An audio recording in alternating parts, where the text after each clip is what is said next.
the tedious part is just combing through all that stuff and editing and cutting out. And I do not enjoy editing podcasts because there's no creativity in it. It's just talking. And, obviously if the content is good, it's good. But like when you're editing, for me anyway, it's a creative process. You want to visually be like telling a story and have, changes and transitions and music. And there's none of that. It's just talking and editing, and you have to comb through it and get it down to the best, 40 minutes, the best whatever it is. And it's just a job. And when you have hours and hours and hours, I know it's a daunting task.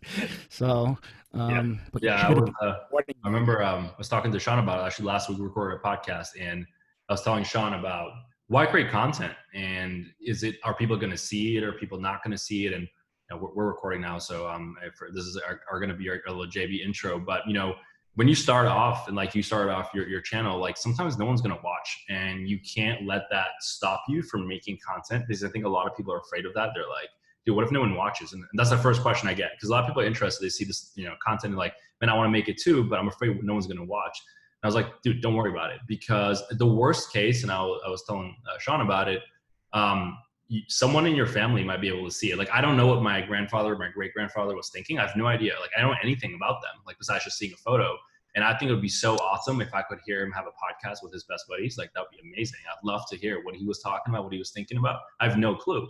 So just for me, for that, like, the idea that someone in my family might listen to it, like, I don't know, someone might get value from it. I think that's what should keep you going, because if you're focused on the metrics, it's going to be super hard to succeed in it.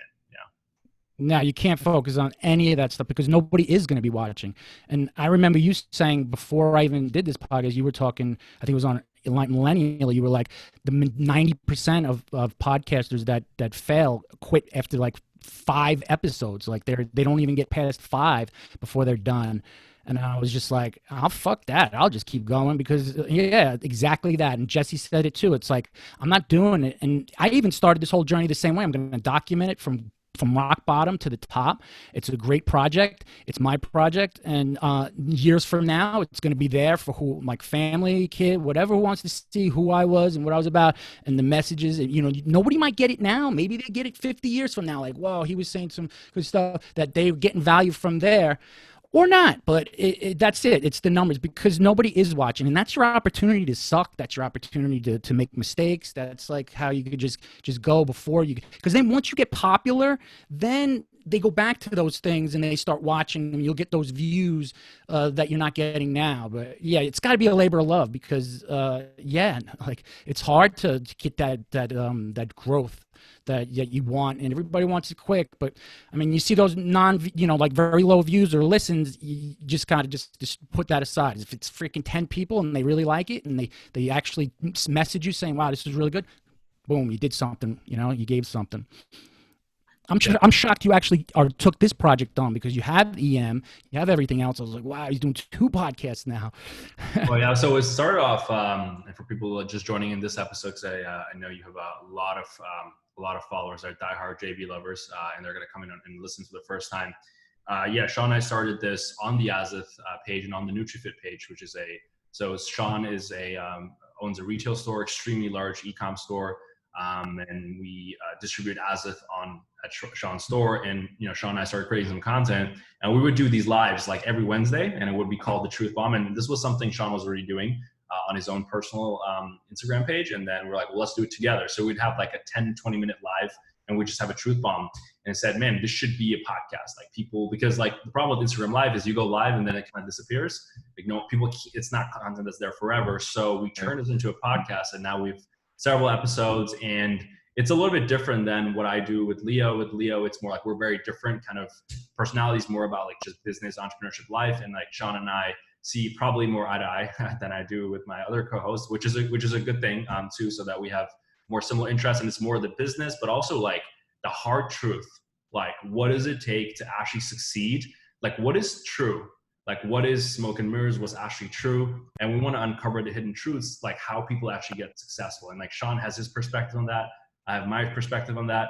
And today we want to bring you on because you have an opinion. And that's how, when we started this call, we're off air. And I said something about JB, is that JB, you have a mission. Like when you speak, when you turn on your camera and you have your page, the Fail Academy, you have a mission about what the message that you want to relay. You have a message, and not many people have that. You have a page, an Instagram page, and you're just saying shit, but you don't have a message. Your message is extremely unpopular, and it rubs a lot of people the wrong way. It does. And then some people really like it, but it doesn't matter for us. Shawn and I, we're not here, the PC police, very far from it. And it doesn't even have to be that we endorse opinions or not. It's just that we want to give you a platform to share that perspective, because you have a message. We want to hear about that today, and also kind of have you share, like, what are some of the stuff that you've uncovered? Because you've uncovered some crazy shit that you feel very strongly about, that I want to give you the platform to speak about. We're obviously approaching an election, so that's one part of this, but also just having you share some stuff that you're like, dude, holy shit, that's blowing my mind away, and you guys need to hear this. So that's something from mine. I don't know, Shawn, if you wanted to add something to that. Yeah, baby. I'm looking forward to this content. This episode. You got anything, Shawn? Yeah, I mean, just to piggyback off what Prady said, with your following and your page, how you've grown that, you found a lot of people that have, like-minded interests. So I think that's pretty cool, especially, in this day and age with the election, people that are very far left, very far right. I think that you found a pretty cool group that has similar mindsets. And it's kind of hard to do, like, in this environment we're in today, because it's either, I feel like right now it's either one way or the other. And, I think when you can find people that have similar either values or beliefs, and people can follow you, I think that's really powerful. So I think, what you have going is pretty cool. Yeah, it definitely is. I love it. I love my community. I'm passionate about being like a family, being a bond, being connected, and helping people. And yeah, what's great about my community is, like, once again, like, hey, if you're gonna join me, it's like you're with me or you're not. Like, if you can't handle this, you're gone. Like, so anybody who's in that environment, my community, that they're there because they want to be there, and like they're searching for something, and they might not agree with the things I'm saying, but they at least value it enough to say, I want to hear more, and I want to find out more, and maybe this person could convince me otherwise. And that's the real exciting part, is when you have people that are not in agreement with you and that are totally disagreeing and arguing, but then you create that dialogue, and you create that open-mindedness to exchange ideas, exchange viewpoints, opinions, information, facts. It just creates that growth where everybody has the opportunity to learn. And I really don't get a lot of hardcore trolls or hardcore negativity, because it's just, A, it's not tolerated, but B, it's like I don't respond in those matters. Like I'm hardcore, and I'm direct, but I bring it, and they know I bring, I'm bringing it with work behind it. And I'll freaking, if you want to challenge me, I'm willing to be wrong, and I want to learn too. And I always make it clear, like, I want to learn. If you have something to offer that can help the community, myself, any of us, gain a better perspective, please present it, and all opinions are welcome. So I create that environment where it's kind of safe, and there's no, because as the leader, I don't come in attacking people, and I don't come defensive. It's like I've fucked up many times, as far as information that I thought was true, and it turned out that it wasn't. It's a lot of shit going on out there, so it's like getting the facts. It's a big deal. So, but just to backtrack a little bit, I mean, like, just to be straight, like, when this all started, like, which is pretty much like January, February, like, as far as the switch and the pandemic. I mean, let me just be transparent. I did not know any of this stuff. Like, I didn't know what this stuff was. I didn't know the deep state. I didn't know adrenochrome. I didn't know any of it. Like, it wasn't my world. And I wasn't I didn't watch TV pretty much ever. So I wasn't informed, indoctrinated. I didn't know Pizzagate. I didn't know nothing. So that's what's really cool about this, is because I entered this really not knowing any of it. And I wasn't political. I mean, there was time 9/11 and then George Bush. And I was also a Democrat. And I wasn't a Democrat, but I voted Democrat in the sense of Clinton. I voted for Al Gore against Bush the first time. I voted for, because I am a little older than you guys, so I can go back that far.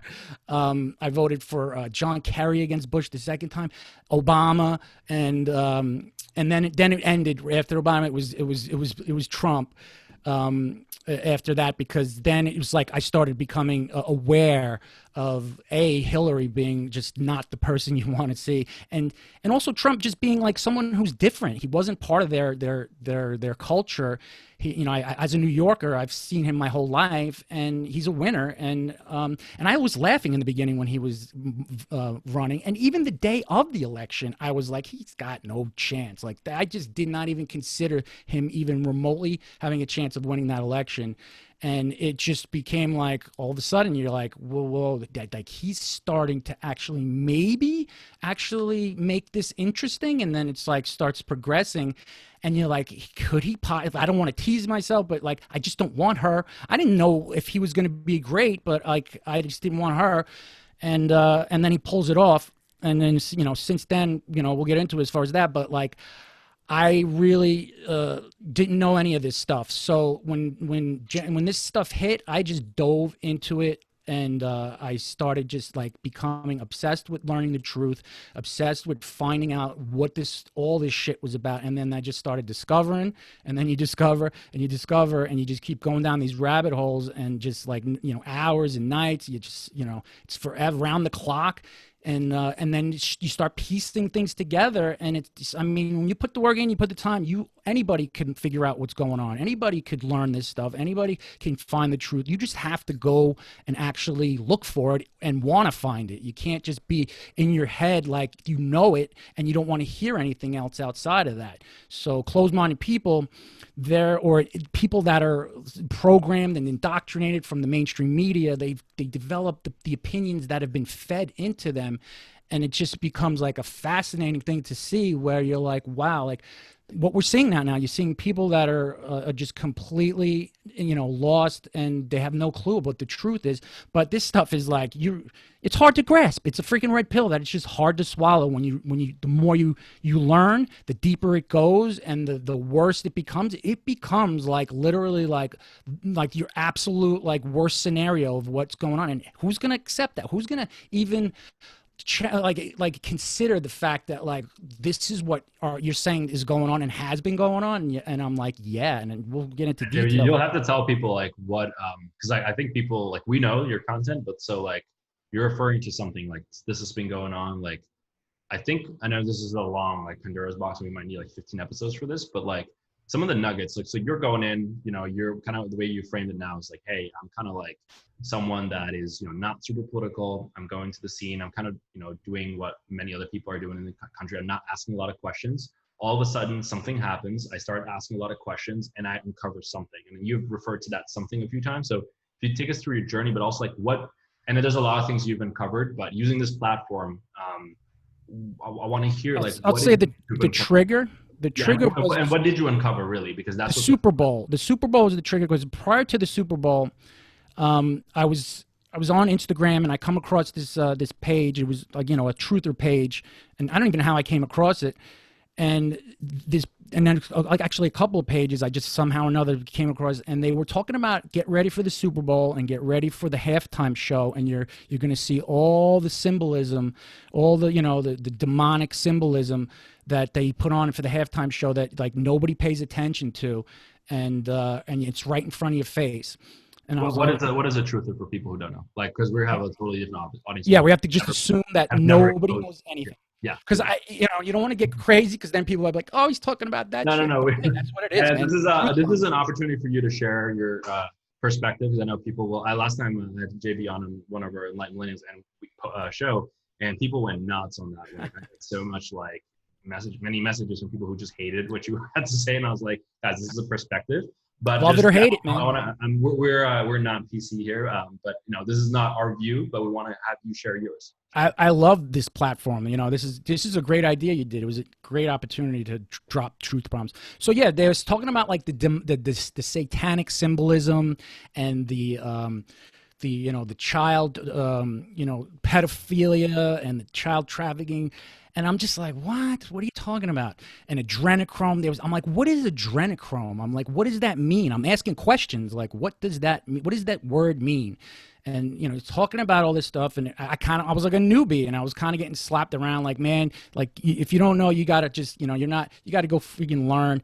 And so I was like, whatever, and then watched the show, the halftime show, and then like the next day they started showing all the comparisons and all the symbolism that was going on, and they showed like J-Lo, and she was putting out these signs, and the outfit she was wearing had like the freaking the satanic freaking horns, this, that, and whatever gestures, just to make it clear. And then they started comparing it to actual symbolism that it goes on, and I was like, holy shit. And then they had these children in cages, and all, and then above the aerial view of the actual stage, it had like the satanic symbol outline of the stage, and you're just like, what the fuck? Like, you're like, whoa, like this really is like that, and this is that. And then I just like started asking questions, and then that was it. It was off and running, and I just like, I wanted to know what was going on, and then it, like I say, like it just went so bad that like, where do you start? And once you learn one thing, the next thing. So I'll get into like a couple specifics. But the next thing I did was I watched that 10-part series called Fall of the Cabal. It's a documentary outlining the deep state, outlining the shadow government and the Clintons and the child trafficking, and how Trump came in, and the Q movement and all that stuff. So I'm sure like everybody's heard of Q at this point. They're like a real mainstream thing. Even even the media is talking about it. In a very bad light. But then it became like this whole like real, proven, like undeniable culture, the society, these elites, these like satanic elites, that they're all a part of the same group, and establishing a new world order, one world government has been in their plans for decades and decades. And then you can go back to like 100, 200 years, and you see how it began. So it's like, it really did begin a long time ago. But like, if you want to start with like how it started, really the final phase, they have a 16-year plan, which was started with Obama, and it was supposed to end with Hillary.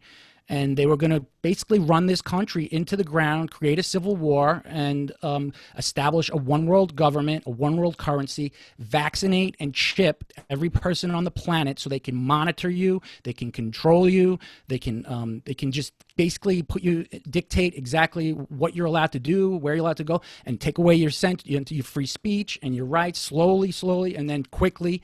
And then this stuff started unfolding when the pandemic hit, and it's like happening right before your eyes, and you're like this stuff that was already planned years ago, and you're reading about it, and now you're seeing everything unfold, and then the media controlling everything.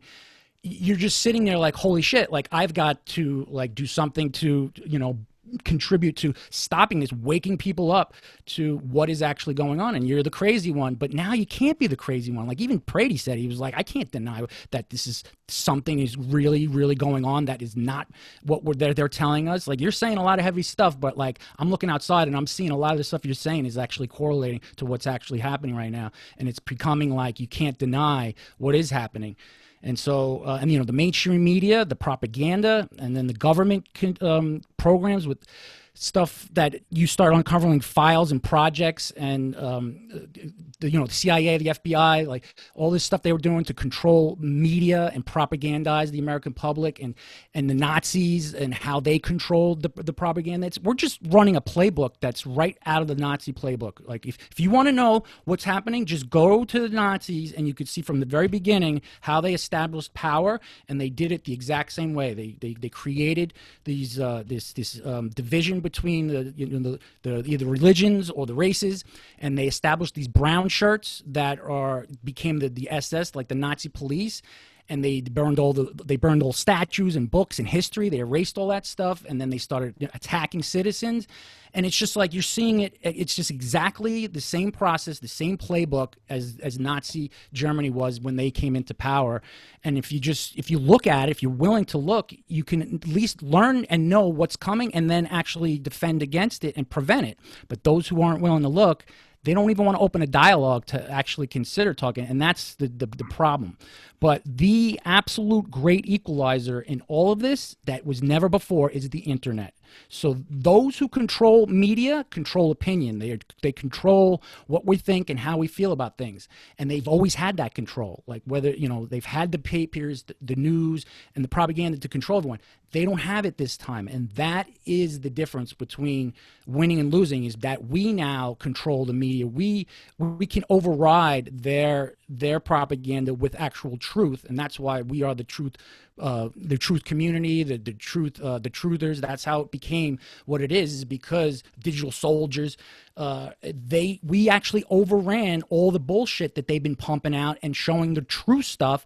And it's just like they can't get a lie to stick. It's literally debunked in like minutes now. Like they can throw something horrific out, and like within minutes, all these digital soldiers are they're debunking it, and it's just done. It's like it's rap and it doesn't stick. And that's how the people and the public have been able to actually become awake and distrust the mainstream media and actually realize that they're being led astray. And it's fascinating to see because we are actually uniting. You might not think it, but the majority is growing massively. Democrats and left wingers are switching over. And it's not about switching parties. It's just like, this is wrong. Like what is happening here is so wrong on every level.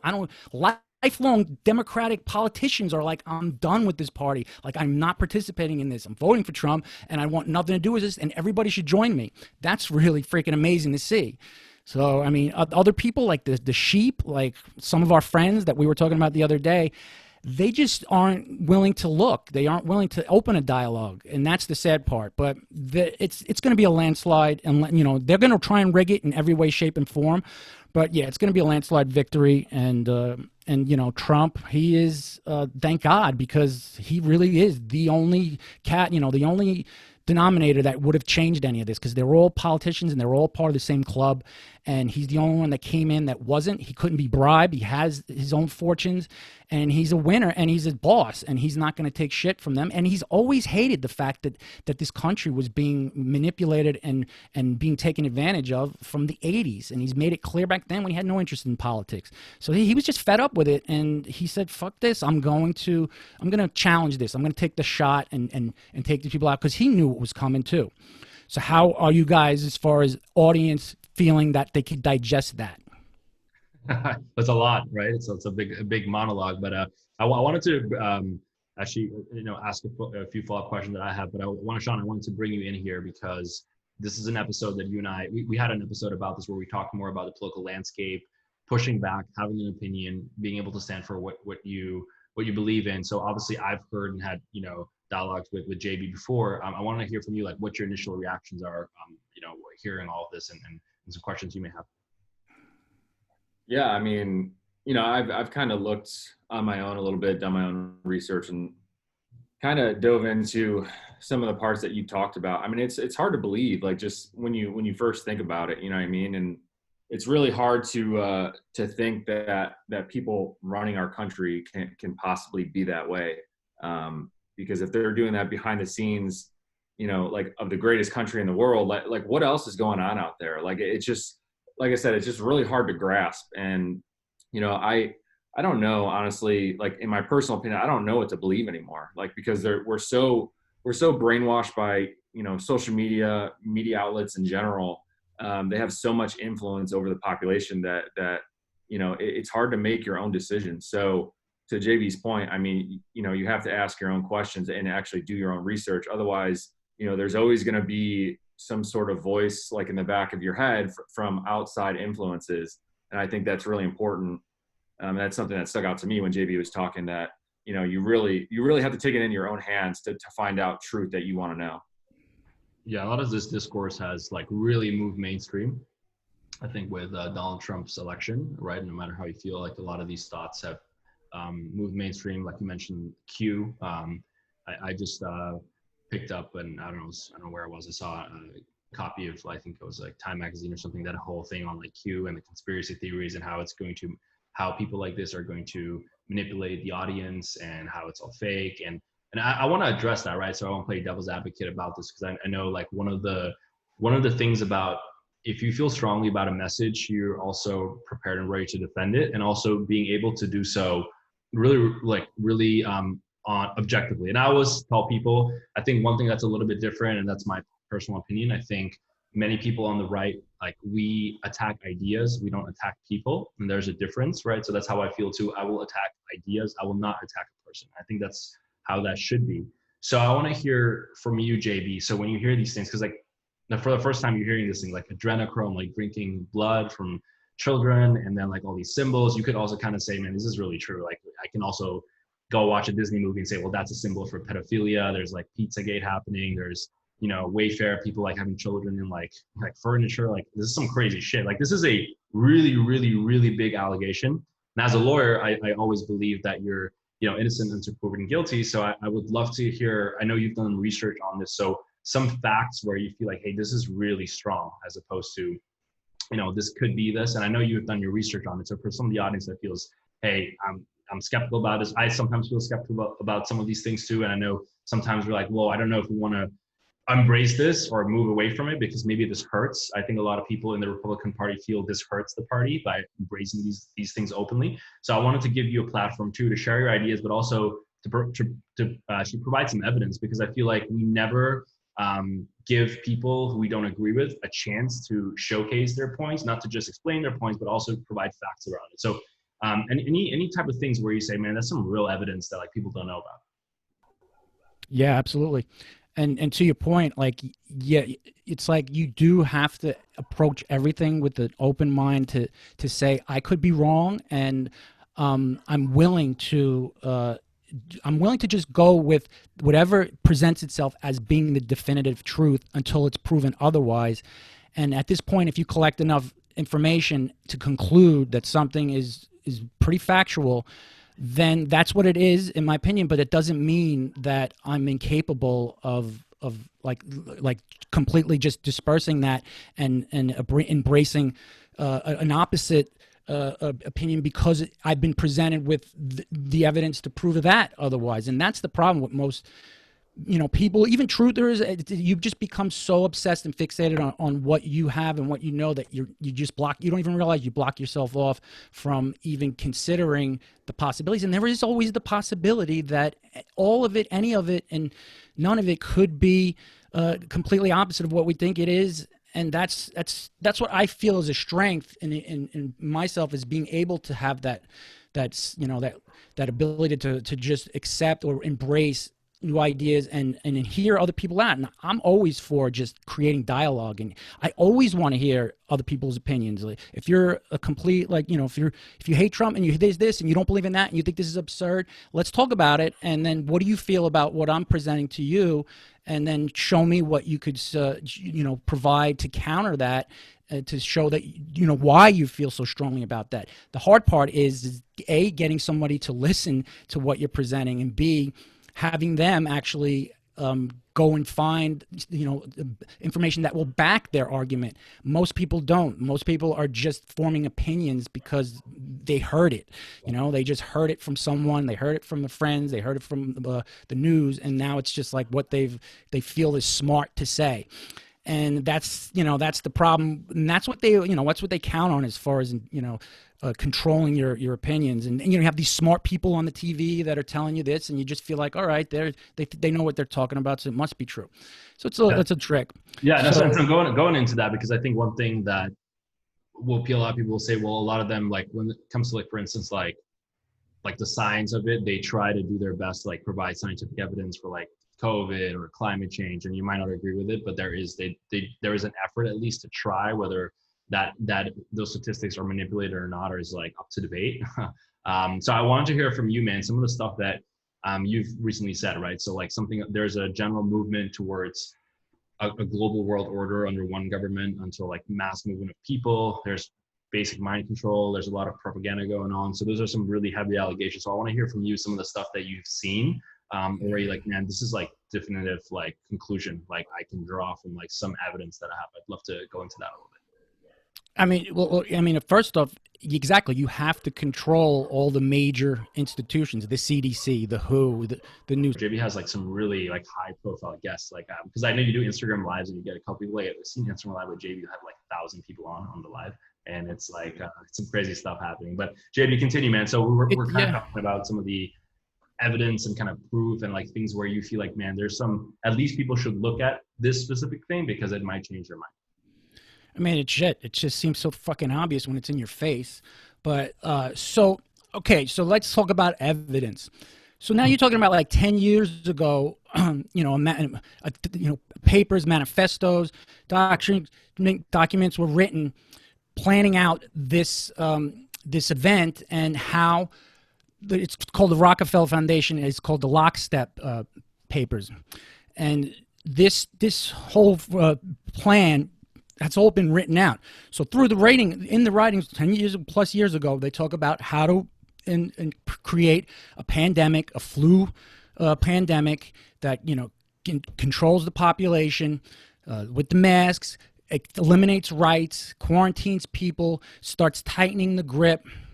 Then starts making changes, starts enforcing like testing. Then silence dissenters, censorship, control the media. Then next phase 2, if there is like a rebel, people that start to rebel, then enforce martial law, and then we'll have a second phase where it goes away, and now the second phase is even harder, and it actually starts really causing deaths, and now you have the people under your control because now they believe you.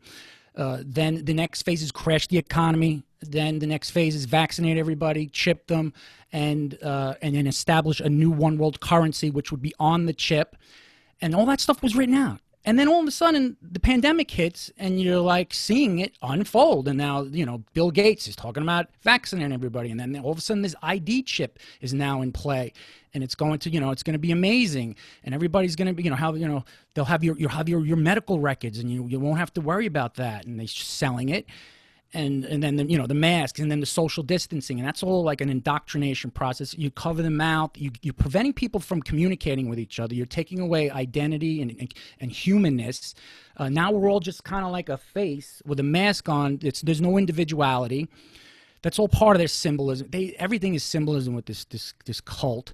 And then the social distancing, you're getting people to not want, like, to be scared to touch each other. You're creating that, and it's also a form of like breaking you down, like mentally, because of the anxiety, the isolationism, the depression. All that stuff plays a role in like softening you up to start introducing new ideas. Plus, when you're home under quarantine, you're stuck in front of the TV, and they're just pumping the information to you, to the average person. So all that stuff started happening, and then when you start seeing it, and then you're seeing how the media is how they're selling a certain narrative, which is in complete contradiction to what is really true. And then you're seeing how the CDC and the medical fields are actually agreeing with it. And then you have like the medical doctor Fauci, who is instructing everybody to do certain things, and then it's the opposite. At first it was don't wear the mask, this is wear the mask. So you're seeing all these red flags, even if you didn't read that manifesto. You're still seeing all these red flags, and then people start coming forward, like virologists, like a renowned virologist, who's basically saying, like, Anthony Fauci has been, poisoning people since the 80s, but I've been silenced. They put me in jail. Judy Mikovits, that's the movie of the Plandemic documentary that they made. I highly recommend it. And they start showing the actual, like, what these vaccines are about, and like what they cause, and they haven't helped really anybody, but just caused more damage to children. And that's that's part of their depopulation. That's another part of their plan, was to depopulate the world. So all that stuff is written, and you see it, and it's like, it's undeniable. So that's just one little tiny aspect of what the whole big picture is, and that's a big tiny aspect. Like, that's a huge, huge problem of that. It's just seeing, because it's happening, and it's on a global scale. And I was convinced that the economy was going to be completely destroyed, bankrupt, and done by spring of 2021, and it hasn't. And that's because Trump and his counter plans actually were prepared for this. So then you start looking into the Trump, his moves. Why is he a part of this? Is he not a part? There's a big argument about whether he's actually part of their movement, and he's just playing a role. And when you say they, like, is it like who is that exact? Because there is the deep state, and the deep state being like the shadow government, like say like all right, Democrat or how do we frame this? Like, well, they're in both parties, but like they've really have taken over the Democratic Party, but they were in both. I mean, like Bush and them, they were all part of it. That's why I always say I'm not I'm not a Republican or a Democrat, because they all were horrifically corrupt. That's why I didn't, partake in any of them. So Trump, actually, he's the only one that was not one of them, and he cleaned house and got the right people in, and he removed judges, and he removed, people that were running the agencies, the FBI, CIA, that were corrupt, and he started putting in the right people to could take this on. But when you say they, you could call it, there's a bunch of names: the deep state, the cabal, the Illuminati, the Luciferian cult. Like they all represent the same thing. It's the 1% of the 1% population that control the world. The central bankers, the most wealthiest, powerful people in the world that you don't hear about, that their names are not ever going to be up in front, but they're the ones running and controlling. They put the politicians in, they groom the politicians. They're all just puppets, and then they start to influence the population, and they just pull the strings from behind the scenes. So it is the 1% of the 1%, the elite, and they consist of the bankers, the central bankers, and the Vatican that plays a role in this, the church, religion. They've taken over all of these institutions that pretty much control the entire world and influence humanity, and we've all just kind of been sold this idea, and we just listen and think that they're the things that they say are actually in our best interest. They're very powerful, right? So they control like all the institutions. So I guess like one of my questions to always counter this is like, if they're like so powerful, how did they let the Trump election happen? Like, why are they even worried about the election? Like, couldn't they just control the results? That's a great question, because why did they just not stop like 2016? And I mean, obviously everyone knows like, but now I feel about who should win the next election. But I fear for it, because I'm like, well, are they going to stop this one then from legitimately taking place? And why did they not stop the last one? Or was it they were just so blindsided, like, dude, this guy, if he just becomes a nominee, like, dude, this guy's a total joke, which I think that might be the case. I don't think anyone took him seriously. And then all of a sudden he riled up his base. And if you look carefully, this didn't start really with Trump. It started a little bit before, where the Tea Party movement started actually back in 2009. And then 2010, the Republicans cleaned house, like in the House of Representatives. Then he took over the Senate in 2014, and then obviously then by that time everything was kind of moved towards the Tea Party, more populist part of the party. So I guess like that's my question to you. So we know there's potentially like a group of people that are very powerful and they're corrupt, and that's, I mean, how corrupt they are, that's obviously we can debate, but there is corrupt people at the top. That's we don't really necessarily have to debate that, and they have a lot of power. And so according to you, what you're saying is they have control all levers of all institutions of America and the world. So how do you feel about our democracy? Do we really have one? Like, is this election going to be legitimate? Does it, like, what are your thoughts around, like, do we even, like, do we even have power to go into the ballots and like casting a vote and making sure that it's counted? Like, what are your thoughts around this? Well, I mean, to what you said about 2016, that was their mistake. Like, that was the one underestimating thing that they overlooked and did not consider, was him actually winning. And that was it. Like, she was never supposed to lose. Like, it was supposed to be hers.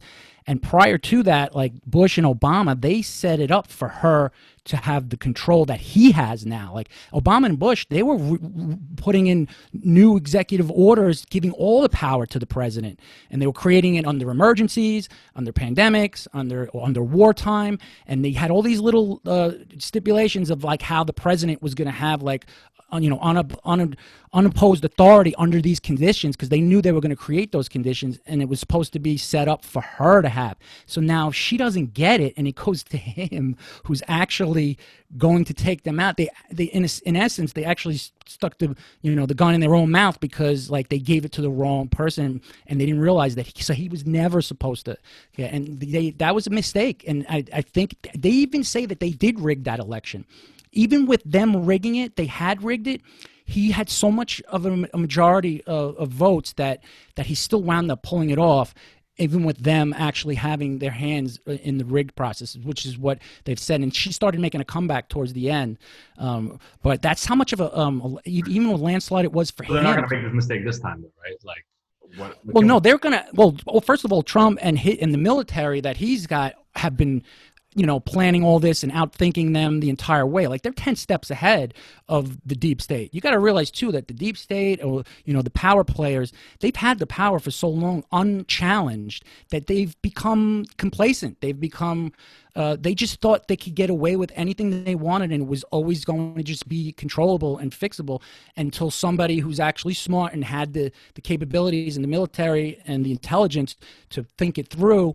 You're realizing that they are 10 steps ahead of every move they've made, and everything they've done thus far, even recently, it just hasn't worked. It hasn't blown up. Like this pandemic didn't pan out. Nobody's really, none of this shit is really being accepted now. And the civil war that they're trying to create, like it looks bad, but like people aren't, going to go out and start, taking on the radical left in war. Like the smart people like us, we realize that that's not something we're going to participate in. We'll defend ourselves, but we're not going to go out and challenge it because that's what they want us to do.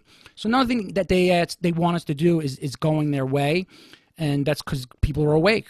So back to what you said on democracy and all that. No, like there really wasn't anything that we thought we had choices. We thought we had options. There really wasn't. It's just them. The one thing that they know is that a united population will defeat them every single time, and that's the one thing they fear, is having a united, awake population, global, whether it's a national, global. When people are awake and they're united and they're not being manipulated by the veil, that's their fear. They can't defeat a united people, and they know it. They're the 1%. We're the 99. They can't win. So that's the only thing that they've been trying to contain, is keep us contained, keep us manipulated, keep us under control, and keep lying to us so we believe a certain narrative. But once we stop believing that, and then once we realize what was really going on, that's when things start changing, and that's what's happening right now, which is really, really exciting to be a part of, because it actually is. I've always been like, all we need is just get people to wake up and realize that they're 1%, we're 99. You can't beat us. We have the power, but people just never realized it. But they are now, because it's starting to become infectious and it's starting to spread. So that's what makes it exciting. It's not doom and gloom anymore. It was doom and gloom, but now we're seeing the shift that's taking place, and that's through social media, through the internet, and the power of it. Like the power of speech and the power of ideas is so strong that's why they censor us. That's why they go through great lengths to block us, take us down, because they don't want these ideas and these words being permeating in people's heads. So yeah, that was the democracy and all the stuff. They hit the universities. They groom. They hit you young. They get you when you're young, especially in the university, and they just start grooming you. And then the teachers and the professors, and they just start indoctrinating the students, get you young, and start teaching and brainwashing your head. And then what you see in the media and entertainment. And then if you go into the symbolism with the Hollywood, God, it's everywhere. The symbolism in Hollywood is just everywhere. And then the pedophiles. There's so much. It's going to be like a 5-episode series to talk about the things that are actually happening on a grand scale. The pedophilia that's just the most hardest thing to accept, is that people on these levels, they hunt children, and they actually rape and torture and do horrible things to children. That how do you get people to grasp something like that? It's just too much of a shock, and that's why it had to be introduced kind of over time. See, like we've all been kind of exposed to the pedophilia networks because of Wayfair and because of all the soldiers that are showing it. So it's not so shocking anymore when people are going to start seeing what the real truth is. It's going to be shocking, but it's not going to be like able to comprehend and process, because you're seeing it, like the seeds have been planted that this shit's going on, and it's going on at the top levels. Right. Go ahead, Shawn. I know you might want to chime in.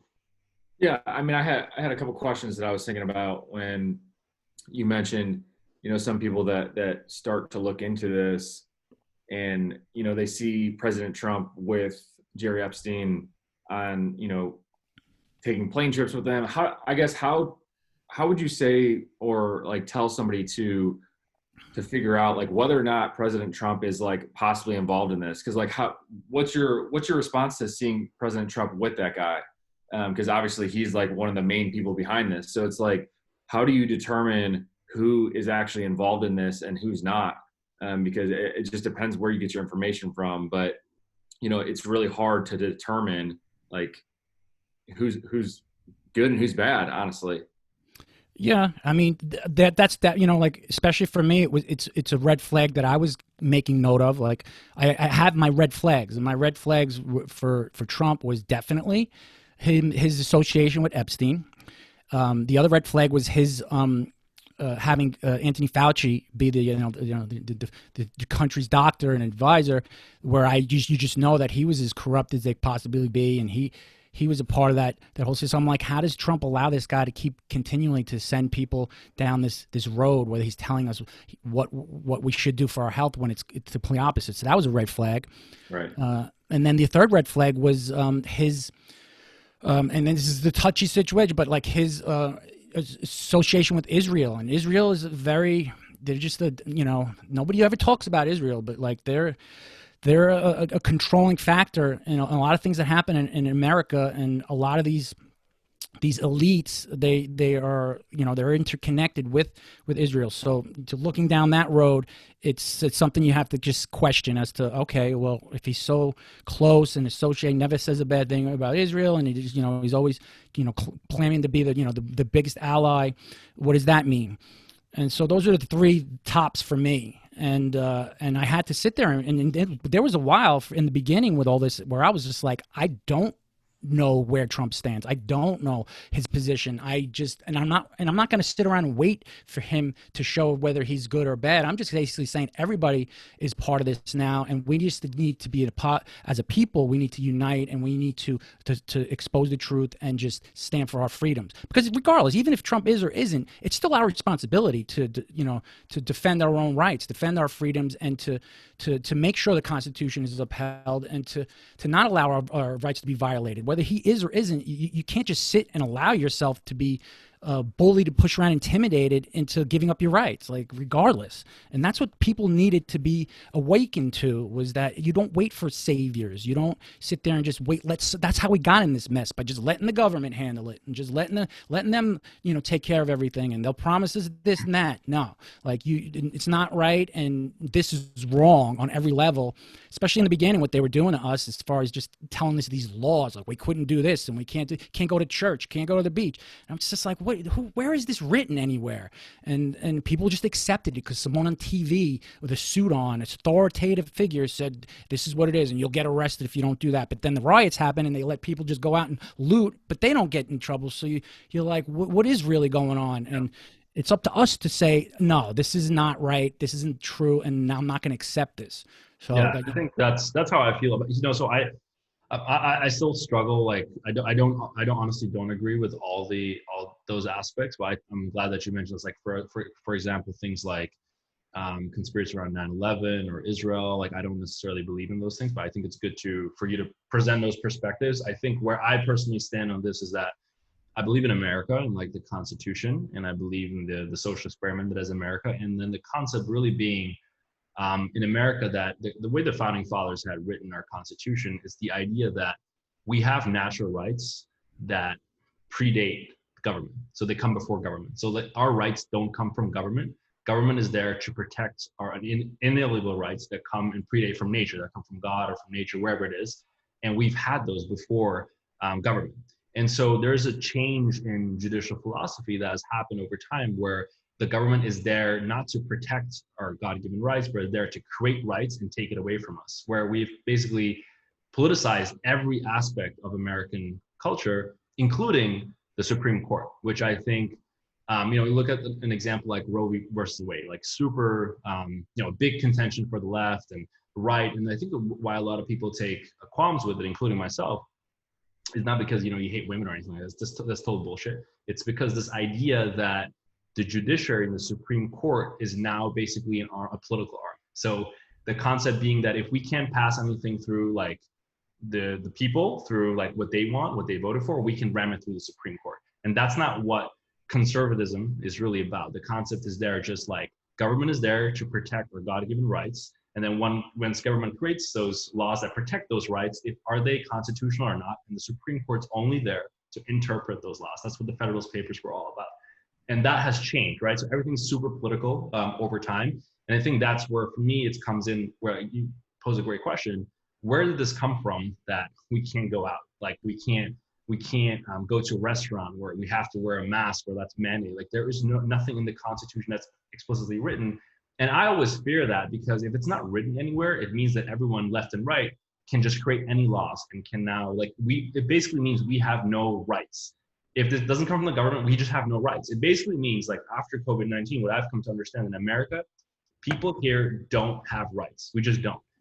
We don't. We only have rights insofar as the government allows us to have those rights or not. And that's a fundamentally different concept than the way this country was started, right? So we have the right for life, liberty, and property. Those things were inalienable rights. Now it's like, no, you don't. If the government says you have those rights, then you do. But the minute the government says you don't have it, you don't. It's gone. And I feel like this is what I feel is very scary. And people don't think about that.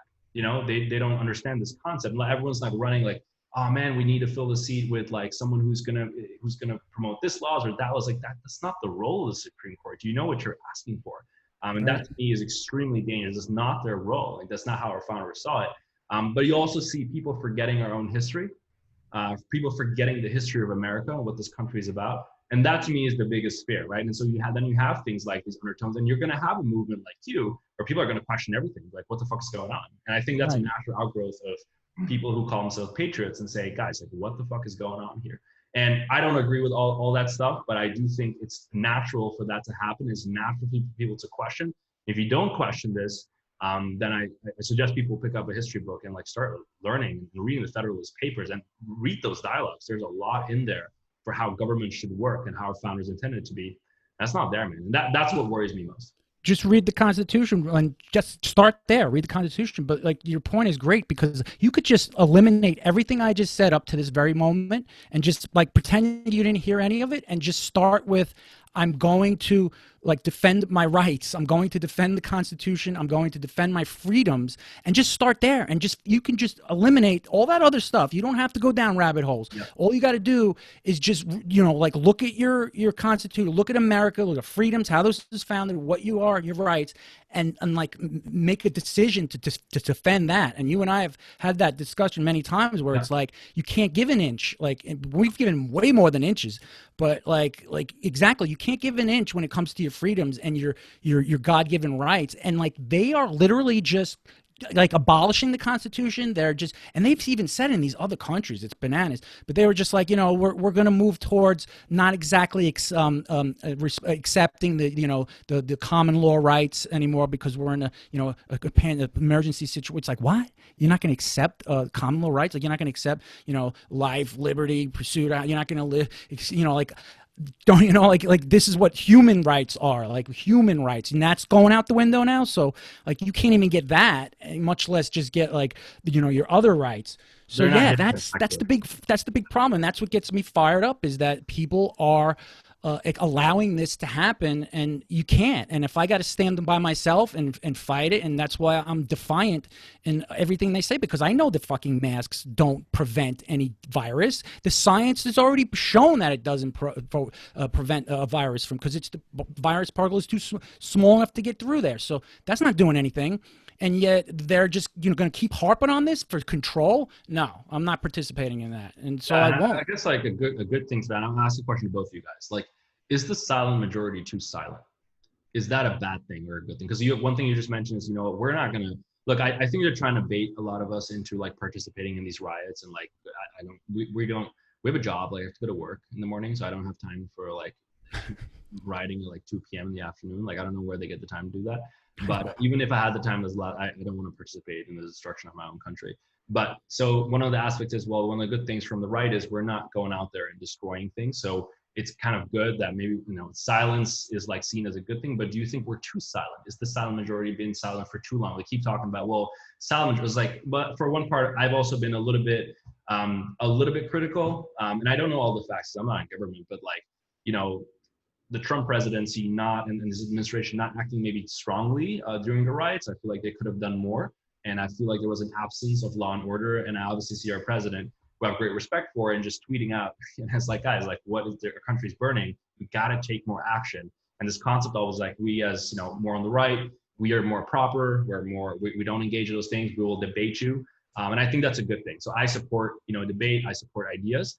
But do you think we need to have more debates? Do we need me more outspoken in being more vocal, or do you think? And I will never. I don't. This has nothing to do with doing what they're doing. I think we should never do that. We should never do that. But should we be more vocal? Is the voice missing from the right? Are we too silent? Like, what are you guys' thoughts around that? I mean, go ahead, Shawn. Yeah, I mean, I think it is. I think we are too quiet, honestly. I think a little bit plays into, or what plays into it in my mind is that, people are, we talked about this on our last podcast, Prady. People are kind of afraid to speak up. And not everybody is like, I guess, playing that leader role where like, all right, I'm going to take a stand. Now you guys get behind me and then we'll all speak up. I think that we're definitely lacking leaders in that aspect, or at least I haven't really noticed too many yet. So in that regard, yeah, I definitely think that, the majority of us are too quiet.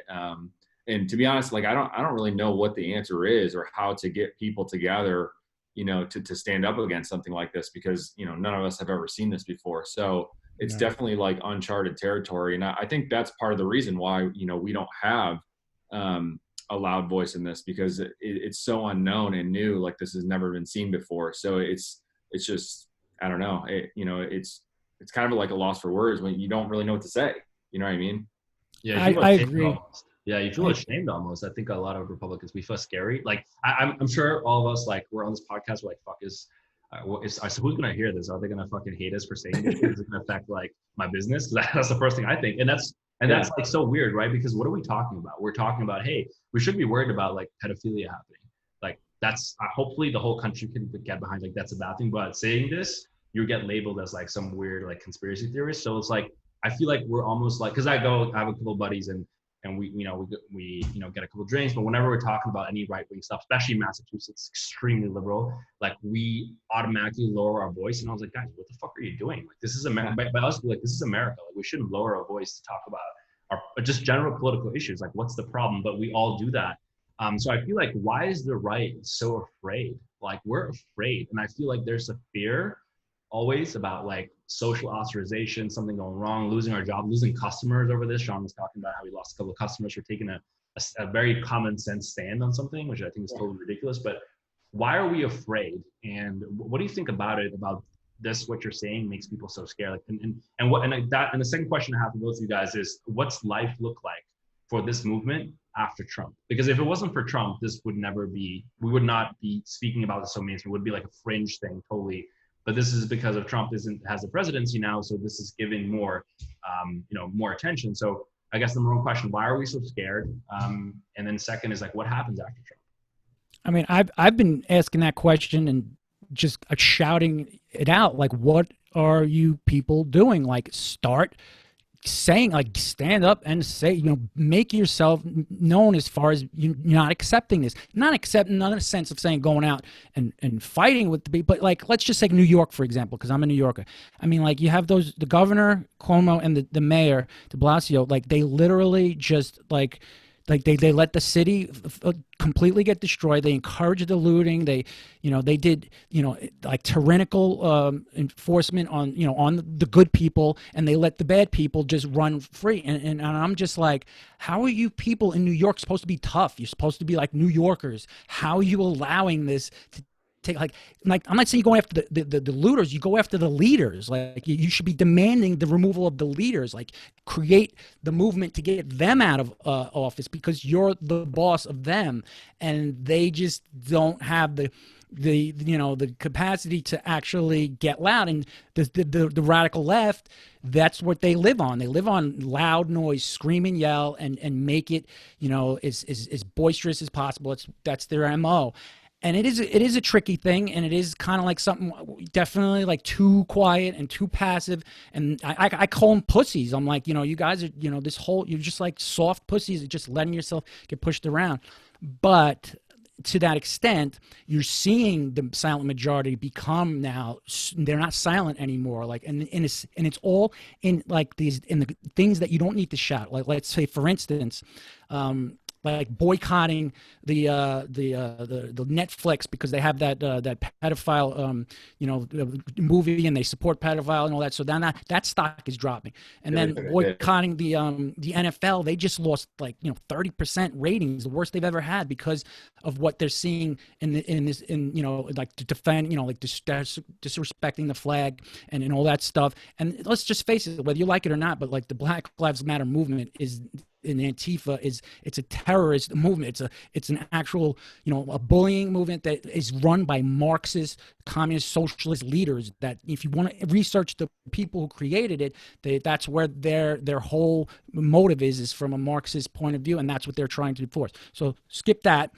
But speaking out. So now the other thing is you're seeing the people that show up to the rallies. You're seeing those boat parades. You're seeing inspired people that are doing it in the right way. They're doing it in the peaceful way, but it's like a symbolic way of showing like we do have the ability to just form together and crush corporations, crush movements, because we have that power, and that comes from the dollars too. Like if we're not going to fund your institutions, you're going to go bankrupt. Like you'll be out of business if we all choose to just not participate in your league, your this, your that, and that's powerful. So it comes in different forms, and then it also comes when you show up. But speaking out against it should have been a lot more, and I think Trump was asking for that. He's even said, he's like, you guys could be a little bit more vocal about about these injustices, and then these tyrannical governors and mayors that are destroying the city. But also, real quick, is that he had to allow those individuals, those corrupt individuals, to expose themselves. So he played it smart. They wanted him to come in there with the National Guard and start taking over so they can portray him as a dictator, as a tyrant, and watch how people get hurt, and they'll film that and give him that light. He backed off and said, you're in control of your state, you're in control of your city. I can only come in through like an executive order, but like I'm not supposed to come in and take over. It's your job, and I'm going to allow you to call the shots. And that's what he did. Even though it was like to the detriment of like, cities and destruction, he said, you're running the show. So he let them expose themselves. And now we see it. The people see like these mayors, these governors, these politicians, they're the ones that allowed this to happen. They're the ones that encourage this stuff. And now they're blaming Trump for it. And it was like, wait, you're the boss of your city, your state. It's your responsibility. You don't point fingers. So now they are exposed. So it was done for a reason, and they wanted him to take that bait. He didn't take it. What's funny about that too, you mentioned the governors and the mayors, like how it's on their shoulders now. When the rioting first started to happen, I would go on Facebook and look at like a news feed showing, rioting or burning buildings. And a lot of people would be like against Trump on it. Now I'll look at posts like that or feeds, and I'll see the comments, and it's a lot of people against the mayors and the governors now. Like it's completely flip-flopped. And the more and more I see it, the more this goes on, the more people are like, no, wait a minute, fuck that. It's the governors. These guys are letting this happen. Like Trump doesn't have a say in this. Exactly. Trump's letting them handle this on their own time. And now you can just, like you said, you can kind of see the switch flipping.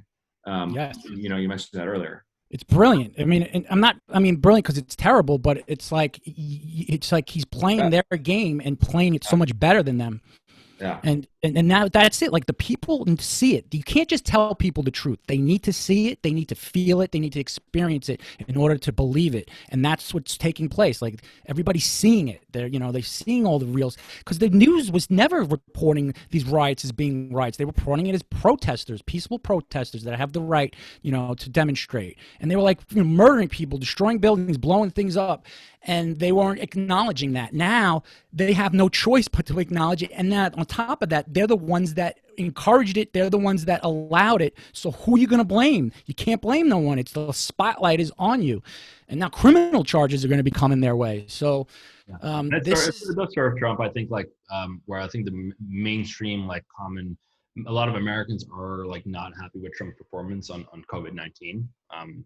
And I think what this has done is actually helped Trump, because the focus is now much more on law and order. And I think where Republicans are just stronger in that, like in the suburbs, and like where the Republicans lost a lot of ground during the midterms, which was the suburban voters. They lost a lot of ground there. And I feel like by focusing on law and order, it helps the Trump administration, so he doesn't have to focus on COVID, because and the way that this has been played by the mainstream media was like Trump was a total like disaster in COVID, which is totally debatable. So I think this this will hopefully help him. So I guess another follow-up question, which I just asked, is like, what, and I have one or two more after this, but like, what happens now after, like, once after 4 years, like say Trump wins, what happens after 4 years? Like, what happens to this movement? What happens to the Make America Great Again movement? Because what people don't understand is like, this is not about Donald Trump. This is about the movement he represents, right? So like, there's a difference between Democrats and Republicans. Like, Democrats take him literally, but not seriously. We take him seriously, not literally. So like, it's not about Trump, right? So when Trump says, guys, they're not attacking me, they're attacking you. That's what they're attacking. So what happens to all this? Like, JB, what are you going to do with your channel? Like, after this all, you know, we might not have a candidate like Trump ever again after 4 years. Like, what happens? Like, what happens to this movement? Okay, I'm gonna answer this, and then I gotta run because someone's late for me. But yeah, this is not just about a 4-year thing. This is not just about like, hey, winning an election. Like, what he's doing is setting the stage for like the long-term game, the long-term future. And when you really start seeing the moves that he's making, setting this up for the next 4 years, then it starts becoming clear, and you start seeing how he's actually planning to really take back control, to make America great again, to give the power to the people, to dismantle this whole deep state cabal, which he's actually doing. You know, him and other leaders of countries have to participate in this. So he's changing the economic system. He's going to move us out of the central banking system back into gold. He's going to, because that whole system was a slave system. You know, the central banks, the Federal Reserve. He's removing all that. So like, he's setting the stage. He put his people in place. So now these next 4 years, he's gonna put us in. Infrastructure is going to be built. The jobs are coming. Manufacturers coming from China. Our military is being built, and then the people are being exposed. Have been exposed to all these wrongdoings. They're never going to allow this to happen again. Once you take this out and you show people the good stuff, and you show people how, like, what they could have been, the people are going to look around and they're going to be like, wait, we could have had this the whole time. Like, we could have been prospering the whole time, and yet this is how it's been run. We're never going back. Like, they're never going to accept that idea ever again, as far as just being this controlling system, the slave system, the central bank system. So, I mean, it's not going into all the economics of it, but yeah, he's planning for the long haul. And right now, it's actually in place to go in that direction. He has taken over the Fed. He is removing us out of that. We are going back to a gold-backed system, so I would definitely suggest buying gold, which I am going to be doing as well, because gold is definitely going to be. It's already been like on the rise, but the paper dollar was never meant to be the full long. You know, it was never meant to be a long-term thing, because there's nothing backing it. And so now we're going to go back to the gold standard. So yeah, we're going to remove these corrupt politicians and these leaders. We're going to expose them, or he is. We are together, and then people will see the truth. The Great Awakening, they will see what is true. But like, he's actually going to eliminate payroll tax. Like, the IRS could be like gone. Like, why do we need the IRS? They're just there to, you know, to collect for the banks. You know, like, we pay our taxes when we buy stuff. Like, why do we got to have to pay the income tax on top of that? We weren't supposed to. It wasn't supposed to be like that. It's actually, think about that. Think about actually having your full paycheck. Think about how great, and that's actually happening right now. It's on like a temporary holiday, they call it, but yeah, now my phone's blowing up. I gotta run, guys. Yeah, he's gonna make that permanent. Like, the stuff he's doing, when you really look into it, I highly suggest anybody who wants to really be educated on the facts, start listening to the X22 report. He's been taken down off of YouTube because he speaks the truth, but he doesn't talk about conspiracies, and he doesn't talk about he just talks about what's happening, things that are happening, moves that are being made, you know, all this criminal investigation that's going on with Durham and the AG Bar. Real good stuff, real good educational stuff that really gives you the foundation of what is actually taking place that they don't talk about. X22 report. Definitely listen to that. He's got a podcast every day. He puts it out there, and it's good stuff. And yeah, let's do this again, guys. Like, you know, this is just one beginning question. Yeah, I know you have to run. Quickly, where can people find your stuff? Instagram is my hub, my home. The Fail Academy at the Fail Academy on Instagram. YouTube, I'm on there as well. I'm just as far as building that up, it's kind of different animal. You got banned But from TikTok, right? weekly podcast. I'm sorry, what? Did you get banned from TikTok? Are you still on there? Oh, I'm banned from TikTok. I'm no longer allowed on there. Yeah, the Chinese didn't like my content. They banned me permanently. And that's fine because Trump shut them down anyway because they were spying on all of us. So, yeah, Instagram, YouTube, Facebook. But I would definitely hit me up on Instagram. You could DM me, throw comments. Weekly podcast. You can look me up on Apple iTunes or Spotify, any of the platforms. My podcast is weekly. And it pretty much just goes through this stuff on current events and how things are progressing and get into the deep stuff. It's crazy stuff. Awesome. Well, JB, we'll let you go. Appreciate it. And we will definitely have you on sometime again, man. Appreciate you having me. Honored to be here, and glad you guys are doing this. And I'll have you on my podcast. I mean, you've been on a few times already, Prady. And then we'll just keep wrapping it out and spitting truth, dropping bombs. Awesome. So, Shawn, I'm going to continue for a few more minutes, but JB, we'll let you go, man, and have a good rest of your night. And thank you, brother. Thanks for sharing your. All right, I'll talk to you soon.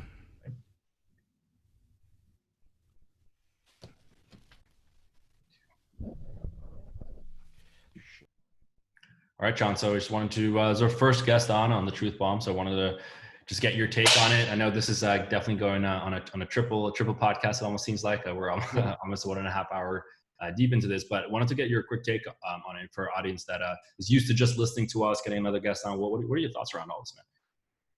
Yeah, I mean, like we talked about, I feel like you just have to do your own research. I mean, it's hard to believe in general. You don't want to believe it either. And especially with people, certain celebrities, like people that I looked up to, growing up, like certain movie stars and whatnot, being involved in something like that.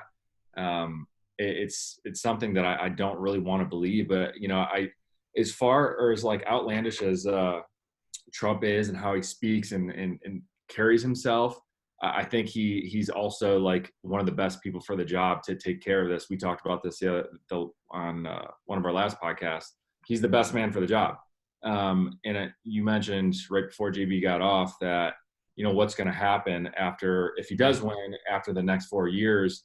And I think there's a few conservatives that are kind of rising through the ranks. Like Candace Owens, in my opinion, is very outspoken, and I like the policies she talks about. And she kind of has the same mindset as Trump. And honestly, she's a female. She's African American.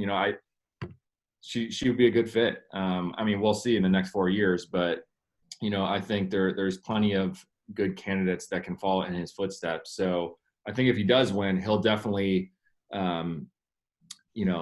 pave the way for whoever takes over for him. Right. So I guess asking to follow up, this is timely. What do you think is going to happen with the Supreme Court? You think so? Trump's going to fill the seat, as we know. What are your thoughts around that? Do you think that's a good political move on his part? Should he wait? What is the Shawn verdict on this? I think he will. Personally, I think he will do it, and I don't think he's going to care what Pelosi or anybody else has to say about it. Honestly, I think personally that it would be best to do it now. I mean, I guess it might be a mess if Biden does win. I don't think he's going to, but I think it's best to just fill the seat now and get it behind him, especially while he's still as the sitting president. So that's kind of how I feel about it. I think he should do it now, and I think he will. Yeah, I agree. I don't see any reason for waiting. This is the president's vested power to nominate Supreme Court justices.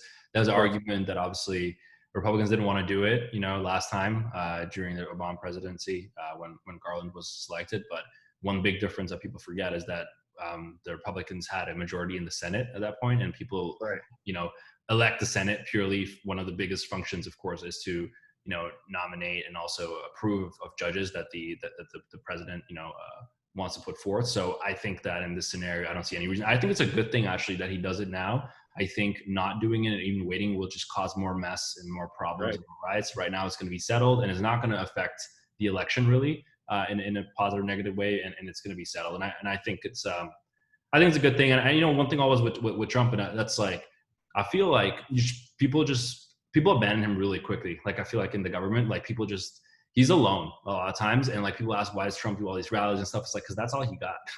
Like if it's not for his base, like he needs that because he gets shit on from everyone. Like even his allies, they just abandon him. Whenever it's convenient, they're not like, they're with him. When it's not convenient, they leave him. So like all that Trump has is his base. So if you're listening or watching this right now and you feel strongly about how, the direction that the country should go, and you believe that the direction it has been going for the past 4 years has been positive, show up and don't be so silent anymore, because the president, but not only the president, but his movement needs us, because this is really a populist movement. And I know the word populism has a very bad connotation for a lot of like liberal elites, but it's not. It means that we as people still have power, and that we don't know how long that's going to last, man. At some point we might not have any, and Donald Trump needs these rallies just like we need him. He needs them because that's all he has. Everyone abandons his side, like literally every person, from even the people like that are on his political party, like they just don't care. Like when it's not convenient, like I said, they just leave his side. So he needs this. So that's why I always feel like I'll always watch like any rallies I can. It just is like, and he's very big on his crowd size. People don't understand why, because he's like, guys, this is all I got. And that's really important in an age where politics is about creating coalitions and all that stuff. And Trump's like, fuck this shit. No one's with me. I'm alone. And all I need is my base. So I always felt that was a very powerful statement. And that's why I'm always hoping that, we use this platform to encourage people to speak up. And when I say don't be a silent majority anymore, I never want people to misconstrue. I totally, absolutely renounce, and I think total disgrace, like people who call about like to have any violence or I don't agree with any of that. I think that's absolutely like disgrace. I think what I'm talking about a silent majority is like, hey, it's okay to voice your opinion. Be able to say, hey, I believe in this or in that, not having to be silent, where you're just like, dude, I can't say what I believe in because it's just whatever. Like we'll be a total pariah. That is where I believe that silence is bad. But you don't necessarily need. Well, you shouldn't at all like go on the streets. Like what the left is doing right now is like, I'm going to stack our bodies on the street of the Supreme Court. I was like, oh, this is just totally ridiculous. I hope we never stoop to that level. So, for sure. Yeah. And also I wanted to point out like why I think he's the right man for the job. Whether you love or hate Trump, he has like the most pressure I've ever seen on one person's back. And 99.9% of people would crumble if they were in his shoes. And he still executes and he still gets stuff done. And that's ultimately why I think he's the guy for the job.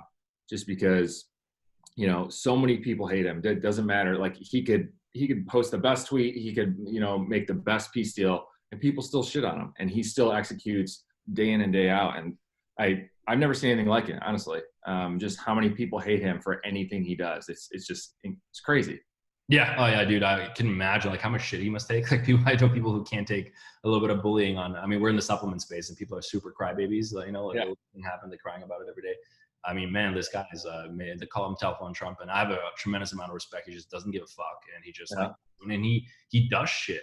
He does so much shit. It's like, and I think sometimes we're talking about this. I think it just allows him to do real stuff and like not have people worry about it because they're focused on other shit. But yeah, I got a tremendous amount of respect for his energy, and man, it's some trying times for the country. I want to conclude on that note, man. I think just to close, just as a disclaimer, obviously we'll bring people on the show, and we, Shawn and I, like don't necessarily have to endorse those views.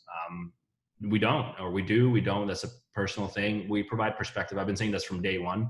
Right. We release this and we're going to get attacked left and right. I was like, guys, like this is a perspective and this is a medium, a platform where people can have free speech. It's something that we, I guess, don't respect as Americans anymore. Like someone can come on here, is like, hey, I have an opinion, I'd like to share it. The JB's like, dude, I got an opinion, I want to share it. I was like, dude, we got a great platform for you. It's called the Truth Bomb. Share your views. I don't have to agree with it. Neither does Shawn have to agree with it. Like, there was some stuff I didn't. Yeah, for sure. There was some stuff that I didn't totally like. With a couple of things that he mentioned, I'm like, I don't know if I believe it. You know what I mean? But it's his opinion. I feel differently about it, but he has some opinions that do align with mine. So that's really the whole point about this podcast in general. Everybody has their own opinions, and there's nothing wrong with either one. I agree. And so if anyone's listening and is like, dude, what are you guys talking about? Like, Trump's a disaster, and we need Biden president. Please come on the show. Love to have you on and come and debate us, and or even in debate, just share your viewpoints. Like So if you feel strongly about it, instead of saying, dude, we're gonna just totally tear you guys apart in the comment section, just come on the show. We'd love to have you on, and you guys know where to find us. Go on Instagram, Truth Bomb, Truth Bomb Podcast on iTunes. And yeah, I'll sign off there. Shawn, it's good having you on here and doing this together, man. And we're going to have some more guests on hopefully soon. Yep. Yeah, man. Looking forward to it. I will talk to you next week. Awesome.